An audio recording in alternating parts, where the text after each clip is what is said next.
Hi guys, welcome back to the Big Sew Along. I'm Ginny, and as always, I thank you so much for choosing to spend some time with me. This week, I'm going to continue my talk a little bit about the baby doll dress, the Tropical Research baby doll dress that I was showing you guys last week, which is this one right here. First and foremost, thank you so much for all of your comments and all of your suggestions. I think, in fact, what I am going to do, well, I made a longer slip to go under this, and I'll wear it that way for a while and see how I feel about it. However, I wanted to say that Meg had a really great suggestion to use a pin or to tie the ends up or something to like gather up part of the skirt on this dress so that the slip shows more. I thought that was a genius idea, and I'm kind of annoyed that I didn't think about it before because that's something I used to do all the time and I just haven't done it for a while. So thank you, Meg, for the reminder. I love that idea, and that's probably how I'm going to wear it with this slightly longer slip that I just made. That slip we will get to in just a minute. The other comment that I wanted to talk about was from Wendy, who asked, let's see what Wendy's comment was. Can you show us the slip patterns you use for all your dresses? Yes, Wendy, I can. That was a great suggestion. This is a video I actually wanted to do a long time ago and then completely forgot about. So today I'm going to go through my slip patterns. I'll show them to you guys up here. These are my versions of them, and when, like, a lot of these I've had for quite a while, so I may not remember exactly how I've altered them, but when I do remember, I will mention that. So the first, let's see, 1, 2, 3, 4. The first 4 slips are Tina Gibbons patterns. This first one right here is the Annabelle, and if you look at this pattern originally, it's got a really wide hem and it's got a giant ruffle that goes all around the bottom. So on this version, I may have had to shorten it a little bit just for purposes of being able to wear it, but I left it pretty long, and I just didn't put the ruffle on. What I did was put a 1/4 inch elastic band around the entire perimeter so it gathers up a little bit. This one, by the way, is made in a rayon Bemberg, so just like a regular lining fabric. The next one here is called the Briar or Briar, I'm not really sure, but this is a heavily altered version. This slip in the original pattern, the arms were really low and the bodice was longer. So I shortened it from the top quite a bit, and then I just recut my armholes and recut my neck holes because the armholes were plenty big. I don't think that I did anything else to that. It was just that it would just, if you want to make this one, it doesn't really matter. I just didn't know if I would want to be able to see that much of like my bra underneath it, depending on what I was wearing it with. So I made it, I just shortened it from the straps. I don't think I did anything else to that one. That is in a silk georgette, and I had a limited amount of fabric, so I might have made the skirt not quite as full as the original pattern calls for. The third one here, and I'm sorry, I cannot remember if this is the Magpie or the Aubrey, but it is, I know it's from Tauko Magazine #1, and I'm trying to remember now what the bottom of both of those slips is a little bit different, but neither of them has these ruffles on it. So I just made it, whichever one I made, I just made it straight, the length I wanted it, and then I added ruffles. And these ruffles will look a little bit like seaweed because I cut them on the bias, but I made them pretty big, and then they just got really super floppy. And I personally really like it this way. This slip is about worn to death. I made this as soon as Tauko #1 came out, and I can't even remember when that was. And I've been wearing it consistently ever since. This one is in linen from fabricstore.com. Okay, my last Tina Gibbons pattern is this one. This one is the Sugar slip. This pattern originally is longer, and it has either a ruffle or gathers. There are options for both in that pattern. In this one, I didn't use either one of those. I just shortened it, and I shortened it considerably because I originally made this to go under a specific like top and over a specific pair of pants. So I made it this length like I said, it's considerably shorter, I think. I know it is because I made another one and it came almost to my ankles. Anyways, so this one is in another rayon Bemberg. I apologize for the wrinkliness of this. I must have just not taken it directly out of the dryer when I washed it last time.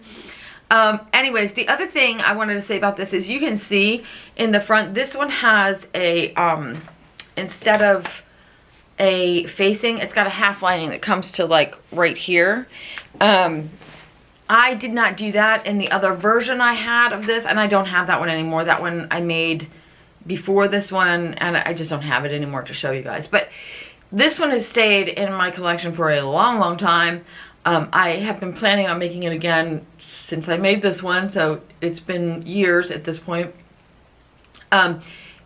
When I do make it again, though, I will not use that half lining. I have another pattern that does that from, I think it's a Still House 7 pattern that has a similar half lining, and I really hate those things.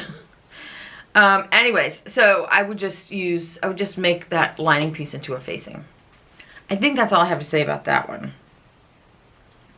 Okay, the next one here is my Woolfork slip. I talked to you guys about this when I made it, so it was probably two years ago, maybe? I can't really remember.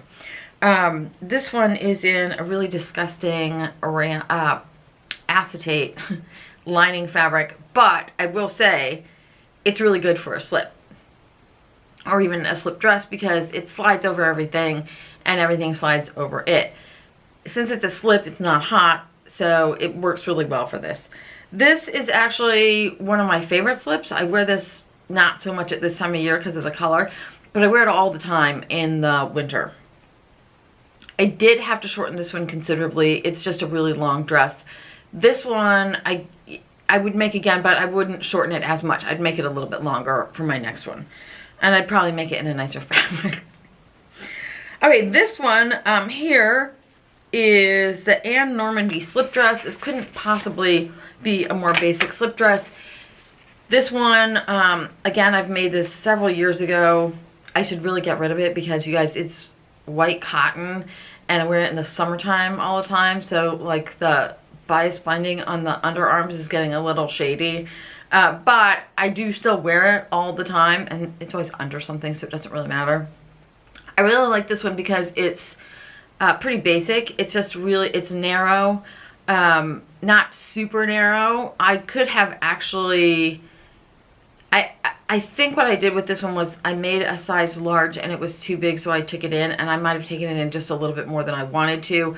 Although in these pictures it's sticking to me because I'm wearing it over leggings and a tank top. But anyways, I didn't do anything else to this. I think I did shorten it, but only like an inch or two because it's not a really long slip.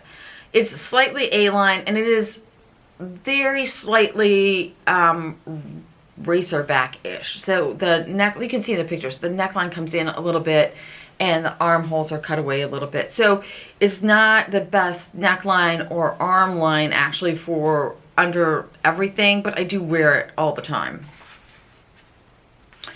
What else? Oh, the next one, right. The next one is my Lowe's Hinza slip dress.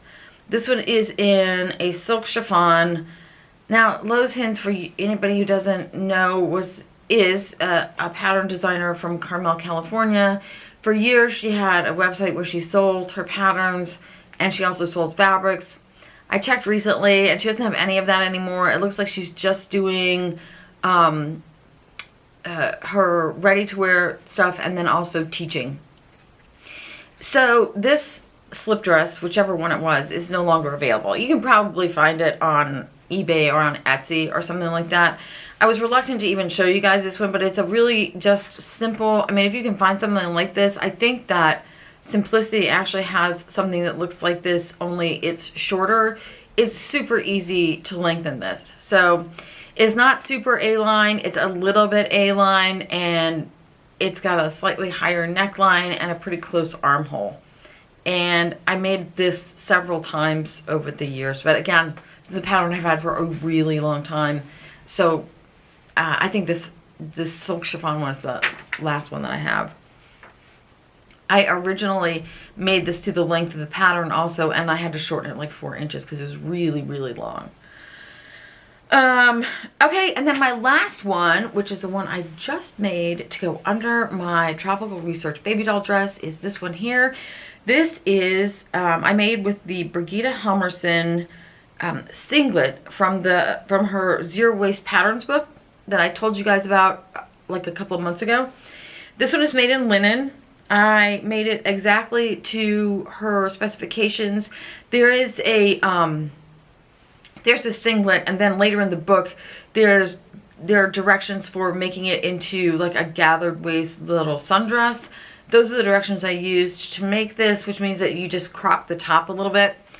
I did not actually have enough fabric for the skirt to be made according to the directions, so I just took whatever fabric I had left. I put one seam up the back and I gathered it. You can see in this picture it's not very gathered. It's just gathered enough to be comfortable for me to walk and sit in.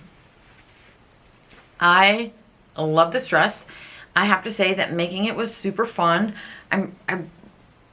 I have my issues with the whole zero waste pattern cutting thing. I think that there are good things and bad things about it. That's a whole different conversation. But what I do really love about it is I really love making things without actual patterns, with like cutting pieces out of a square of fabric and turning them into something that is really cool. I love that. And so for that reason, this was super fun to make for me. Okay, the other thing I have is I do have some slips that I have purchased over the years. Most of them are from a company called Niche by DAR, and for the life of me, I can't find those anywhere. So I suspect that the company just isn't in business anymore. I wish they were, because those are the ones I bought. I think I probably have half a dozen of them, and I wear them frequently. Aside from that, what was I going to say? I have some other patterns for slips or slip dresses that I would really like to make to add to my collection, and I thought I would share those with you. I have two from Tauko Magazine. The first one is the Pina from Tauko number 7. It looks like this has tie straps, but I think that that would be easy enough to eliminate. And then the Valley slip from Tauko number 5. And if I'm not mistaken, I think that this one in the magazine is made in a knit, but I don't see why you couldn't also make it in a woven fabric. It's pretty, it's a pretty loose fitting garment. For anybody who wants to try something a little different, DIY Daisy has what's called a gathered rectangle dress on her website.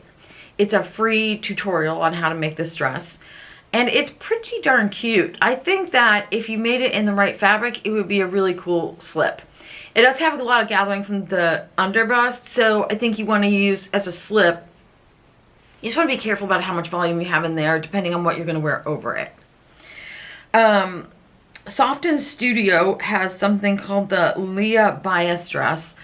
I have not made a bias slip for a long time, but mostly because they sit really close to your body just because of the bias, and for the purposes of layering, I prefer them to not do that. I prefer them to have a little more body.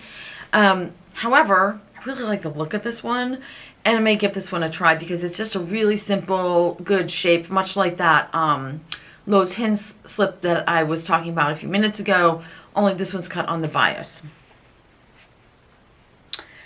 And last but not least is Helen's Closet also has a free pattern called the Orchards Top and Dress, or it's Orchards or Orchard, I'm not sure. Anyways, I've seen this a few times on Instagram and other places around the internet, and I think that it's kind of an ideal like garment to make into a slip dress. You can make it obviously any length you want. Again, it's got an A-line shape, but not a huge A-line shape, so you're not going to get out of proportion at the bottom if you have something over it. It looks to me, I don't have this pattern yet, but it looks to me like it's just a bias binding around the armholes and around the around the neck and the armholes. yeah, and I think that this one would be really good it would be really cool in any kind of a rayon, like a challis or a twill or whatever. It'd be great in linen. It could even be really good in a lightweight cotton voile or something like that for the summer. So that is it for my slip edit. I hope you guys found that helpful, and hopefully one or two of these patterns will appeal to you and you'll go check them out. I will ask, however, that if you have a favorite slip or slip dress pattern that you've made in the past or that you're just thinking about, leave me, that I haven't mentioned already, leave me a comment below so I can check it out, because I am always looking for new slip dress patterns. And I think that is it for me this week, you guys. I will not be here next week. I am going on a quick little jaunt down to Memphis to see my in-laws. I'm very excited. It's the first time I will have been down there since pre-pandemic. It is also the first time since pre-pandemic that my husband and I are traveling together, so I'm very excited about that. So yeah, I will not be here next week, but I know that you guys will be having some fabulous sewing time anyway, and I will see you when I get back. Until then, I wish you all happy sewing.